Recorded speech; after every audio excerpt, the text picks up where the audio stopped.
But in the insurance industry, it's a little bit different. You couldn't buy it just as you needed it. When you needed it, it was too late. Okay? And insurance, as we used to talk about then, insurance is really not for you anyway. It's for those people that you care about. It's basically a love letter to them. Because you're going to be gone, you're not going to need the insurance. But other people are. It's the same thing many times with our legal plan.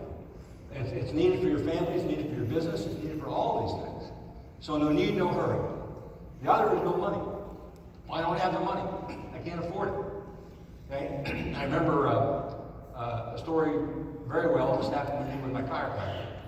And I was in a chiropractor's office, and he was doing what they do with my neck and all that. And he had asked me at different times about what I did and how it worked. And I really didn't want to divert his attention while he was jerking my neck around. But when we finished, I told him what we did.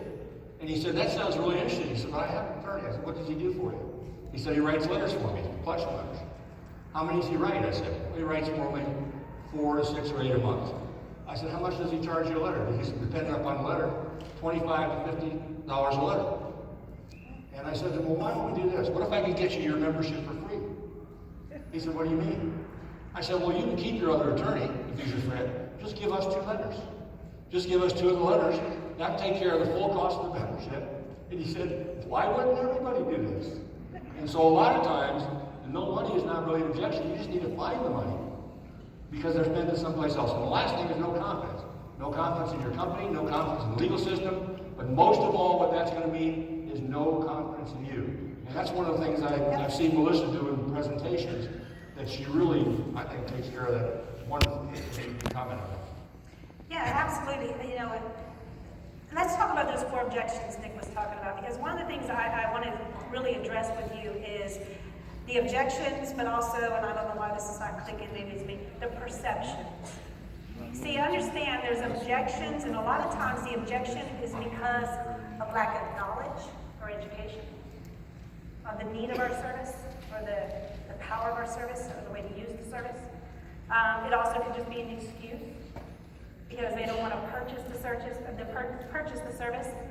And perceptions, though, are people's realities. So there's a little bit of a difference between the two. And you have to understand that if you don't hurdle somebody's perception of the need for the legal system, or the way that our services is delivered, or the way that their household can benefit, like if you're not hurting their perceptions, I hope you all know you're talking to closed ears. How many of you have done a presentation at the end and you thought you did a pretty good presentation at the end? They said, "No, I really don't think I did that." More than likely, you were talking to closed ears. Because a lot of times you would, if the ears are open, they're at least going to ask you a few questions. And if they're not asking a few questions, you probably are talking to closed ears. So how do we get around these objections? How do we hurdle their perceptions? This is critical. It's you need to bring those up in the conversation to break the barrier. So let's talk about some of the things that Nick just addressed, okay? So some of the things he addressed. What was one of the ones? I don't use attorneys, right? How many of you have heard that before?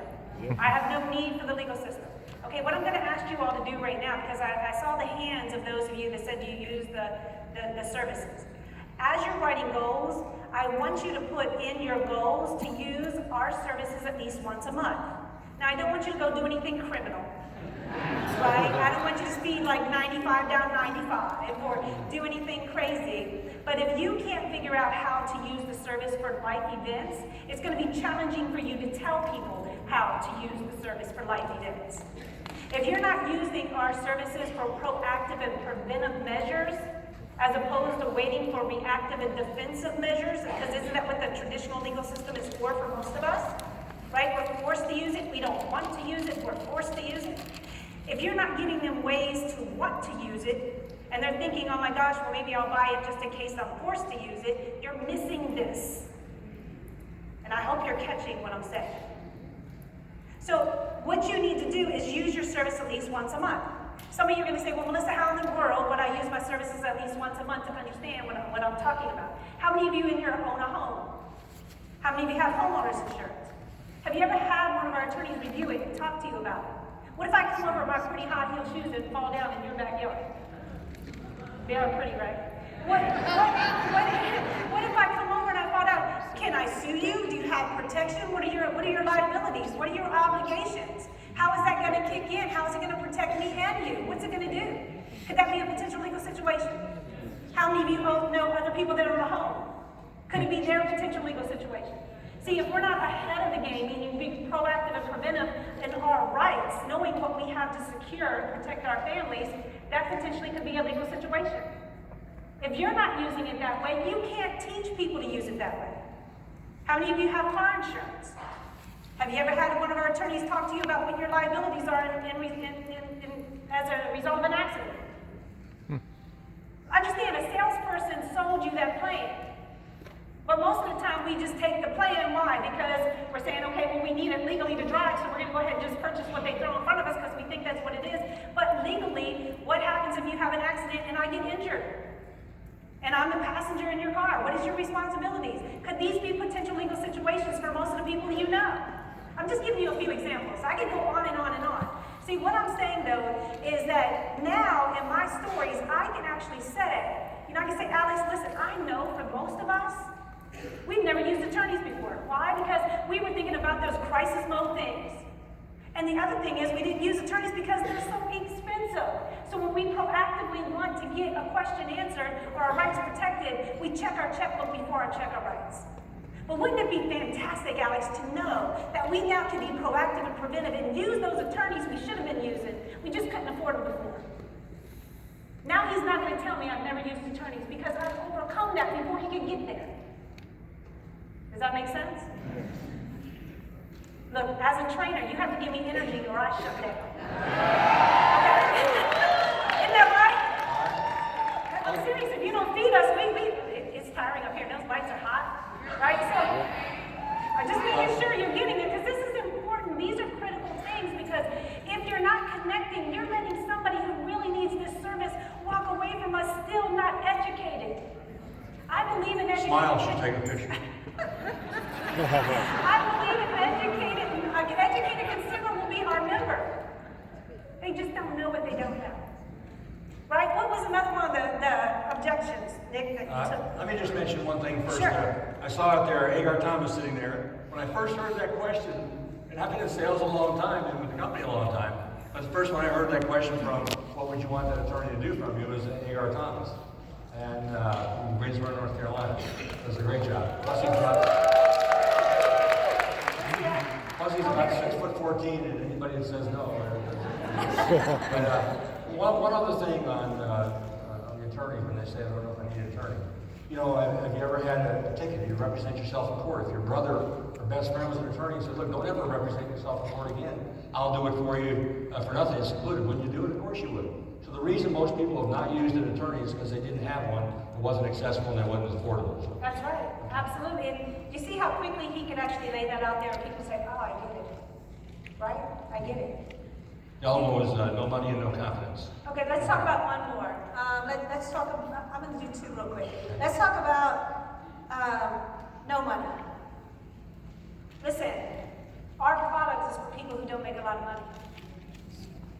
But if you don't explain the value, as Nick said, there's a cost to having us and a cost without having us. And so it's your way of understanding the client that you're speaking to and how to communicate that. And I learned this a long time ago.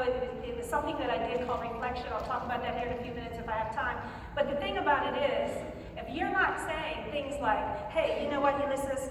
Listen, I know sometimes it's struggling out there, right? I know sometimes we're living paycheck to paycheck, right? But would you agree that those of us who make the least are those of us that get treated the most? And why is that, Ulysses? It's because people know they can treat us the way they want to treat us because there's nothing we can do about it. Our service is changing the way people like you and I are being treated. Can I share with you how this works? He's never going to tell me he doesn't have enough money now because now I've turned it around and say, listen, that's the reason why you need this. Right? How many of you in here do B2B? How many of you have an employer say, my employees can't afford this? It's the same thing. You've got to say to the HR director, Teresa, listen, I know your employees live paycheck to paycheck. I know they don't purchase all the other products that come in here. But here's the thing, Teresa. Your employees and their families have problems because those who make the least get mistreated the most.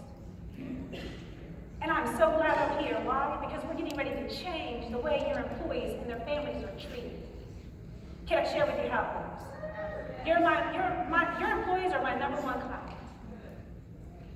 Let me add a little bit just on that one particular thing. People say, I don't know if I need it. I haven't used attorneys. Or I can't afford it. Let's say I can't afford it.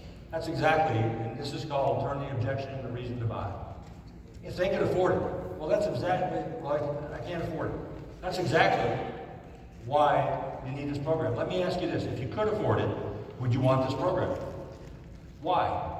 So I'd ask you to tell me if they could afford it, would they want the program? Now I'm just eliminating some other objections. Well, if you've got a lot of money, you've got a lot of choices. This is one of them. But if you don't have a lot of money, you can't afford not to have it. Because the problem is going to cost you more than the membership and more than the solution. And you can't afford to be in a position the problem is going to cost you more than the solution. Okay? Absolutely. And so, what I want you to do on a clean piece of paper, just a clean piece of paper, and this is a little outside of just the sales element of it, but it's to teach you how to do better sales. At the top of that paper, I want you to write down, what have I failed at today? What have I failed at today? I want you to get a journal, and every day, at the end of your day, I want you to write on a clean piece of paper every day in that journal, what did I fail at today? And I want you to write down every objection and question you got for the day. And I'm going to let you know something. If you didn't fail at something today, you didn't try hard enough. I'm just saying. All successful people fail daily. It's how you learn, it's how you grow. Failure way to success is possible if you study your failures. I'll say it again. You can fail your way to success if you study your failures. That's powerful. So, this is how I learned how to hurdle people's perceptions, hurdle their objections, was writing down the questions I got for the day I didn't know how to hurdle. Writing down that potentially I had a member walk away and didn't get the product, and I wrote down my script thinking, what did I say that could be, or what did I say then, what can I say tomorrow that could be different, that the next time I cross paths with the next person, I will say the same thing, because if it didn't work for Teresa, chances are it wasn't her fault, it was my fault. I need to change it, so when I talk to Lizette the next day, I can say it a little different and say, oh my gosh, I got it. She connected with me, she asked me more questions, I'm making more sense. And I hope this is making sense to you all. Yeah. So I'll give you a few analogies of what I'm talking about. You'll find that there's a repeated pattern. There's a repeated pattern sometimes of the questions or the way that you're presenting that you're failing. And then you try things new. And so I'll go into the one that worked so well for me, and this I'm going to take it outside of just regular family sales. I'm going to go into business sales for a second. Because all of us, whether you're solutions or whether you're a network, we all do business sales, yes or yes? Yes. If you're not, you need to be, right? And so going into a business owner, I'm using this as an illustration, but this can work in so many different ways. But going in to talk to a business owner, and I'd say, hi, I'm Melissa with Legal Shield, and I already have an attorney. What happened? I got shut down. And guess what? That wall came up. And when the wall comes up, it is challenging to hurdle that wall. So, and I saw this over and over and over in my journal, and I'm like, oh my gosh, how do I get past this? They're not hearing me because their perception is they're already good. And debating them is not the best way to go in any circumstance, right? And then one day, really out of frustration, I walked in and just say, Nick's the business owner, and I walked in and I said, hi, I'm Melissa, and you are? Nick. Hey, Nick, listen, I'm Melissa with Legal Shield, and I know you already have access to qualified attorneys. Like, almost like I'm gonna beat you to it. And he goes, the business owner said, yes, I do. And then I thought, oh my God, what do I say next? Right? And then I said, but having access to those qualified attorneys doesn't mean you always use them freely, Nick, because they can be expensive. Is that right? You're right. And then I thought, oh my gosh, this is working. See what I was doing? I was actually using it as a conversation as opposed to the objection. And I said, well, being that said, would it be okay if I educate you on how we help business owners like you who have access to qualified attorneys and may want to keep that relationship with their qualified attorneys, but use us for day-to-day things without having to check their checkbook? never having to prioritize the questions that they ask, never have to limit the questions they ask. Because see, what we do for small business, on a small business budget, is what larger companies can afford to do on their budget, right?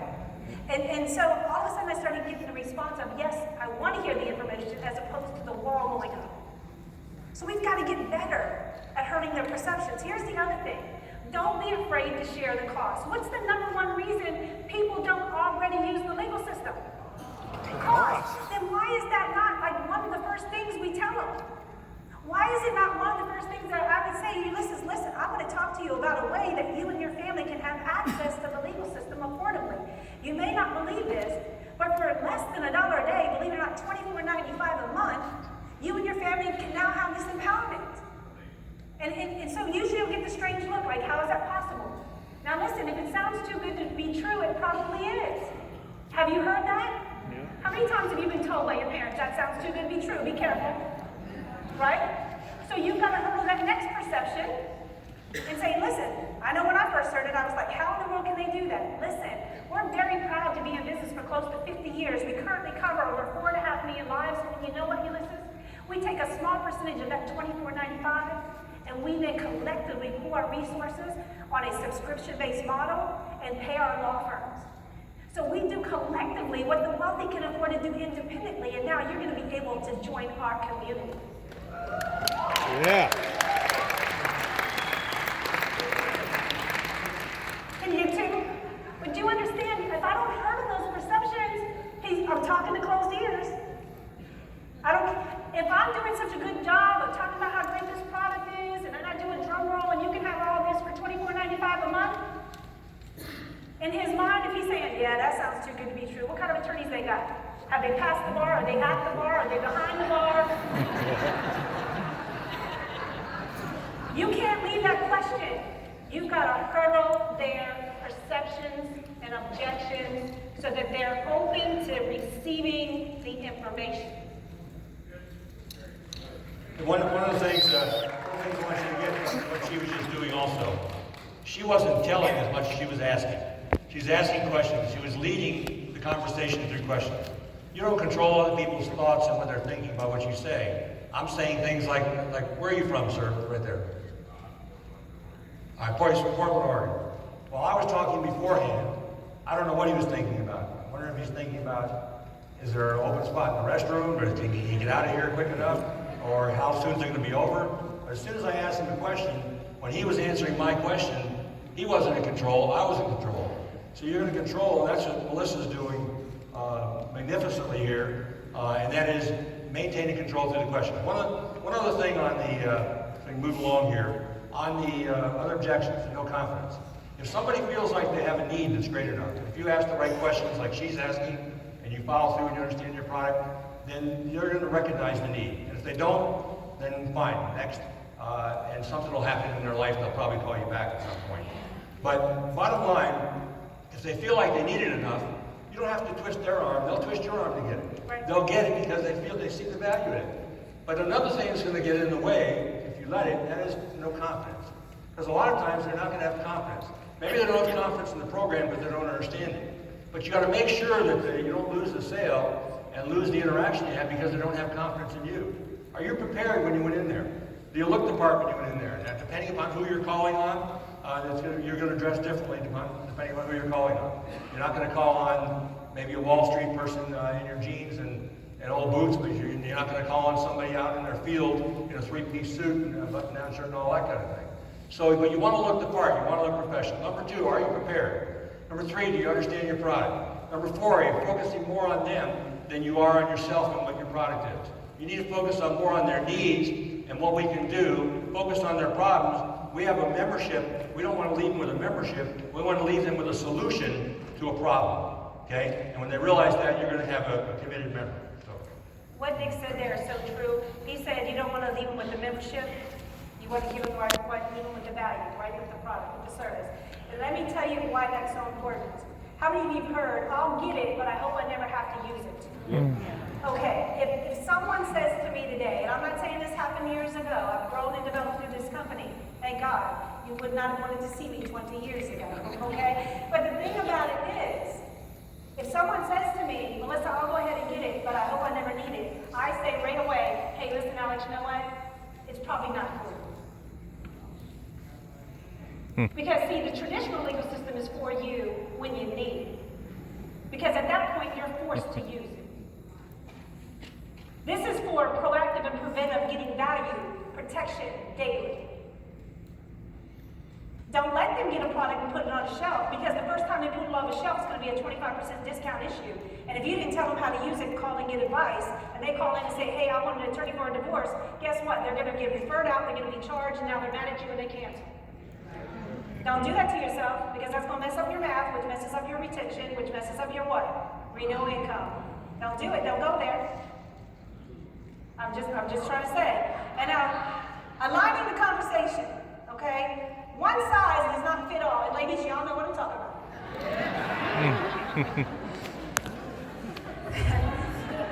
And guess what? We have products for different reasons, for different purposes. So when you're talking to people, see where we fit into their life or into their business to bring the most value. I'll give you a few quick examples because we are running out of time. I can't believe 40 minutes has went by this quick almost. But this is the thing. So if I'm talking to somebody that actually is a family person, right? Especially as I'm talking to a woman, I'm talking to her about her family, and she's a stay-at-home mom, chances are I'm going to be talking about what? The family plan. If I'm in my business community, I'm networking with entrepreneurs. If I'm networking with entrepreneurs, I'm going to talk about the family plan and the HBS. Right? Or maybe launched by Legal Shield. If we actually are out in the community, we talk to business owners walking in and out of business, probably one on the business plan. If I'm talking to transportation, CDLP, right? You don't follow me. It's the same way though also if I'm trying to recruit in selling, and that is aligning my product with the recruit. Hey, they have a background in transportation. I'm going to talk to them about CDLP. Oh my gosh, I'm talking to a life insurance agent. I'm going to be talking about the wills. Because that's what he tells his clients they need. I'm talking to a car insurance agent. I'm going to be talking to him about motor vehicle, about us representing tickets. Do you understand? Aligning the conversation to the client. It's not about what you think is the best thing for us to do in Legal Shield. It's about what's best in Legal Shield for that person.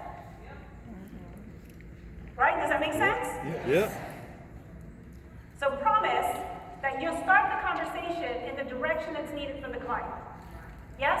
And don't go and dump everything on them, right? Spare me your brilliance. They don't need to know it all. Let them get acclimated to where we're at. That's important to them, and let them grow and develop. Fair enough? Think anything on that? Yeah, just as we wrap up here, a couple things. Well, just as she said, don't dump everything on them. You don't want to regurgitate Legal Shield to them. You don't want to start out, well, if they're giving you 15 minutes to show you something that may or may not be interested, that's good. Then when you sit down with them, well, let me tell you about Harlan's accident. And then you're going through the whole history of the company.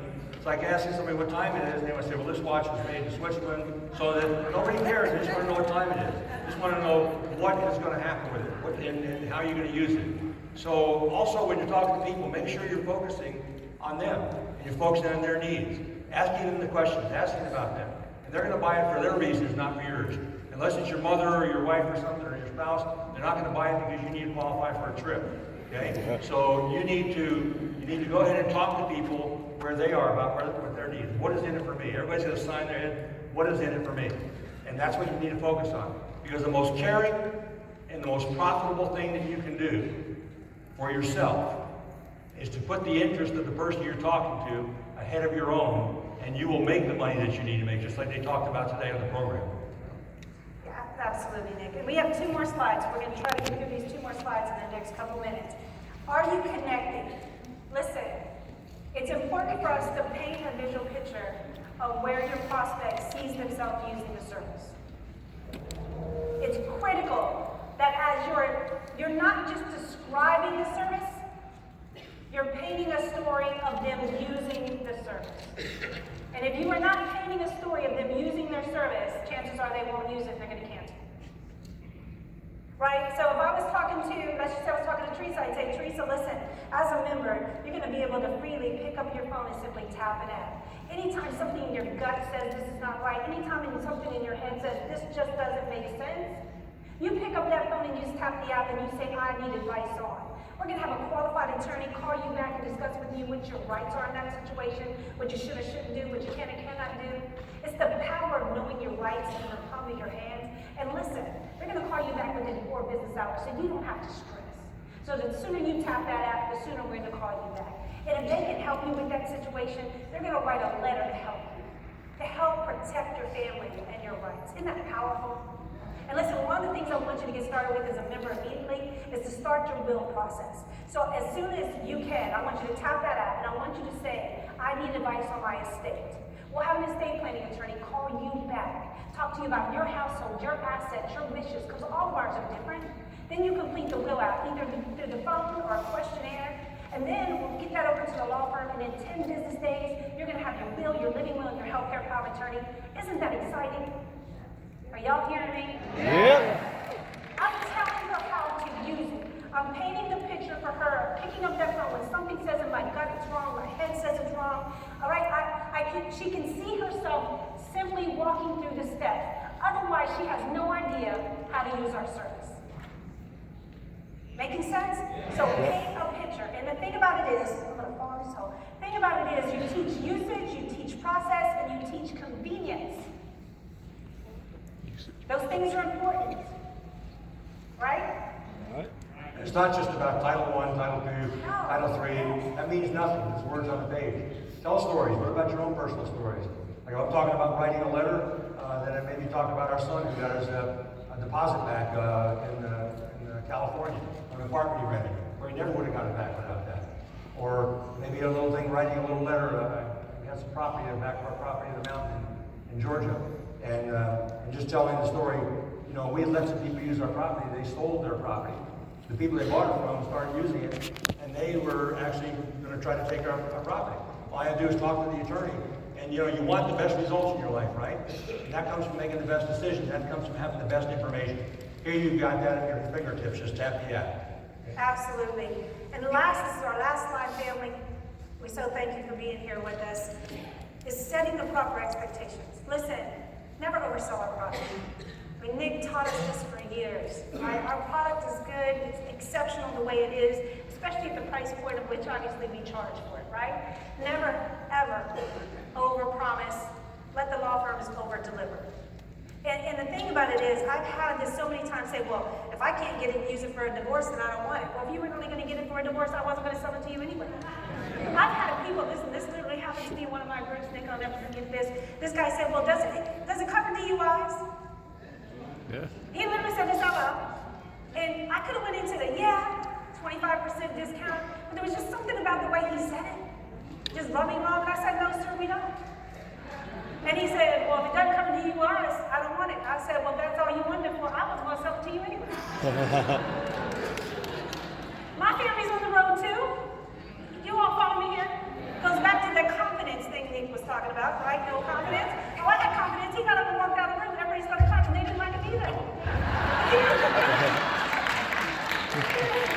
Here's the thing. You also have to set proper expectations on the delivery of service and the expectations of what that member is thinking, or it's just a cancellation waiting to happen. How many of you called the law firm and they're playing the music on me, I think. How many of you called the law firm and you got an answer you didn't want? And do you know it frustrated us? And we didn't quit though because we're in Legal Shield. But it frustrated us. Now imagine your member who's not in Legal Shield gets that same answer. Their mind says what? It doesn't work. So what you have to say is, in my description going back to Teresa, I have to be careful with Teresa, when they call you back, they're going to tell you what your rights are, what you should or shouldn't do, what you can and cannot do. Now listen, Teresa, it may not always be the answer you want to hear, but at least you know you're getting the legal answer. And you'll be glad that you only paid $24.95 for that answer as opposed to paying $250 an hour, because the answer's going to be the answer. Yeah. That makes sense? Tell them yes. And I have to tell this quick story, and then I'll let Nick close out. But the thing about it is, I was so frustrated one day, and at the time I was an RVP and a GVP for the company. For those who've been around know what I'm talking about. And I called the law firm, they called me back. I just knew what I the attorney said, well, listen, there's nothing we can do because really there's no blanket protection in this situation. I said, are you sure? And this is Boston Matthews, one of them, obviously one of the top rated law firms we have in Texas. And the attorney says, well, Melissa? He said, yeah, I'm pretty sure. And I said, are you sure? You know I'm an RVP to GDP with three-day legal, right? He started out and he said, Melissa, that didn't change the law. And after I calmed down, I was so embarrassed. I called him and talked to the managing partner, Lynn Ross, and I said, Lynn, I got to tell you a funny story. He said, I already know what we're all talking about. Can you believe that she said she used to be shy and nervous about talking? Isn't she great? Great job.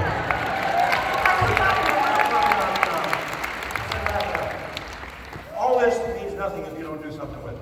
Okay? So what are you going to do? You want to make more sales? Do you want more? Do you want better? All right, bottom line, if you want more, you got to do more. Bottom line, if you want better, you got to get better.